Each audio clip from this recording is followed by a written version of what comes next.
In the quiet town of Millwood, Oregon, where everyone knew everyone, the changing leaves painted the streets in reds and golds.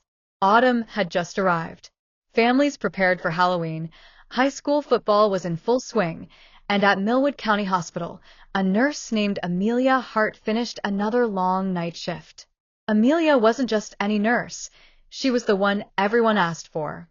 Whether it was a panicked parent, a terrified child, or a colleague having a hard day, Amelia had a way of making people feel safe. She made time for everyone. She brought homemade muffins for her coworkers. She played soft lullabies on her phone for crying toddlers. She sat with the dying when their families couldn't make it. At 27 years old, she was living what most would call a meaningful life. Quiet, kind, purposeful. She lived with her best friend, Jess Monroe, in a small two-bedroom house with a golden retriever named Scout. She went to poetry readings on Sundays and never missed her morning run. She had no known enemies, no drama, just good habits and a generous heart. But 3 weeks before her disappearance, Amelia said something to Jess that didn't sit right. "I think someone's watching me," she whispered one night. Her voice was tight. "I keep seeing a car parked across the street with the engine running, and I hear noises out back when I take Scout out." Jess dismissed it. "You work late. You're tired. It's probably your imagination." Amelia didn't push it, but she didn't sleep well after that. On the night of October 13th, Amelia worked the overnight shift. She was tired, but cheerful. Security footage from the hospital captured her comforting a scared child and joking with the janitor. She clocked out at 7:08 a.m. on October 14th and walked alone to the staff parking garage. Her last text to Jess came at 7:10 a.m. "Leaving now. Home soon. XO." That was the last time anyone heard from her. By 10 a.m., Scout was pacing anxiously at the door. Jess noticed the dog's bowl hadn't been touched. Amelia hadn't come home. Her bed was untouched, her toothbrush dry. She tried calling her. No answer. By noon, Jess called the police. Officers found Amelia's car still in the hospital garage. It was locked.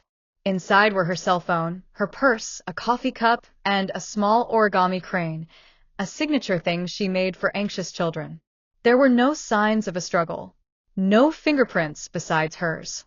But one thing stood out, a voicemail on her phone, time-stamped just 8 minutes after her last text.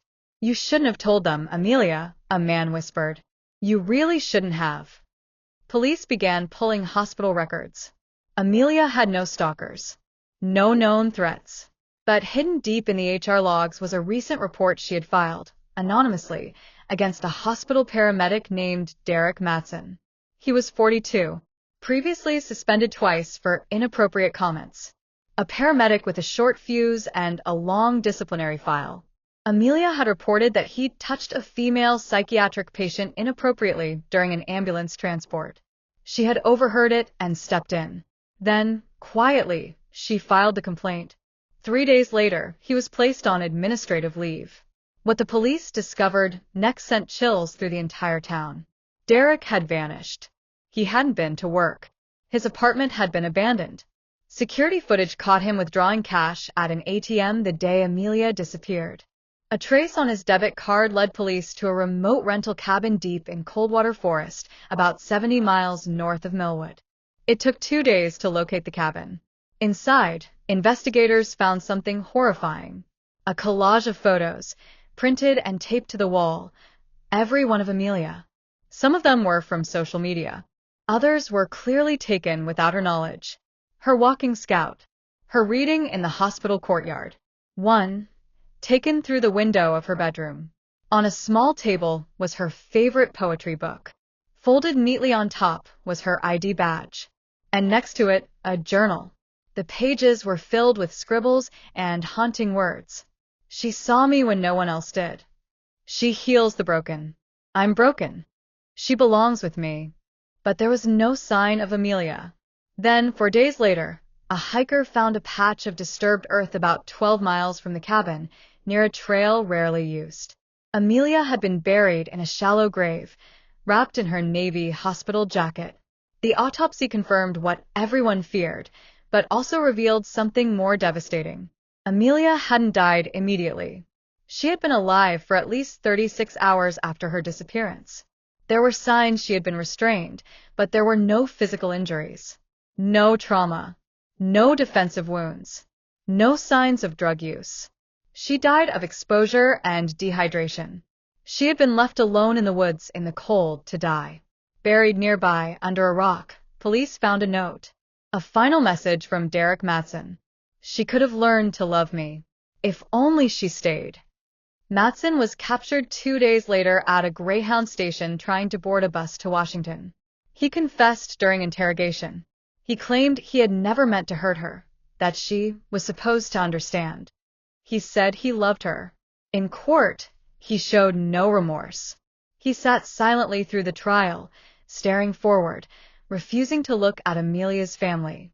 He was sentenced to life without parole. Jess spoke at the sentencing. She reported him to protect someone else, she said. That's who Amelia was. She died because she stood up for someone who couldn't speak. She died because she did the right thing. Amelia's story shook the state. It led to the introduction of new hospital safety protocols, including mandatory escort policies for late-night staff and training to identify early stalking behavior.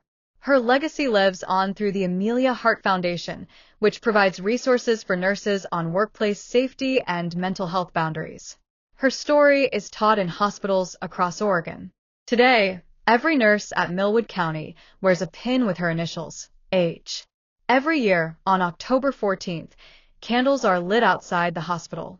People still remember her laughter in the hallways, her humming, her warmth, and Jess still lives in their house. Scout is older now, slower, but every night at 7:10 p.m., he walks to the door, as if waiting for Amelia to come home. But she never will, because sometimes the people who bring us the most light are taken from us in the darkest ways. This has been Tales by Emmy. Real stories, real people, and the shadows they leave behind. Stay kind, stay aware, and above all, stay safe.